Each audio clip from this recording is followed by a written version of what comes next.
Sir Shivaji అనేటటువంటి వ్యక్తి గాని ఇంకెవరైనా గాని అలా చెప్పుకుంటే మాత్రం స్పష్టంగా తెలియజేస్తున్నాను, చెప్పే విధానంలో తీరు ఉండాలి. శివాజీ నిజంగా ఫిల్మ్ ఇండస్ట్రీకి చెందినటువంటి మహిళల గురించి మాత్రమే నేను మాట్లాడాను అని చెప్పాలనుకుంటే వాళ్ళకి పర్సనల్ గా చెప్పు. ఏమిటి మీ డ్రెస్ బాగలేదు, ఏమిటి మీరు ఈ రకమైన దుస్తులు వేసుకోండి, గౌరవం ఉంటది. పర్సనల్ గానైనా కాదు వాళ్ళకి పర్సనల్ గానైనా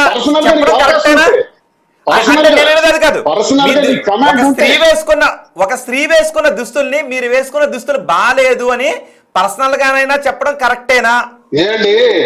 ఏమిటి రోజు గారు, మన చెల్లికి చెప్పమా, మన అక్కకి చెప్పమా, మన భార్యకి చెప్పమా?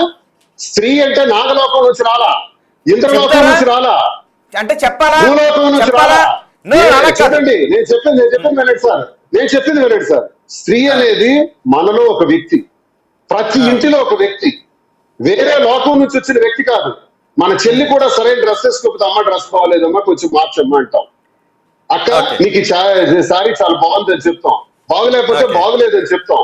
స్త్రీకి చెప్పడంలో తప్పేం లేదండి, చెప్పే విధానంలో తప్పు ఉందంటున్నారు. మాధురి గారు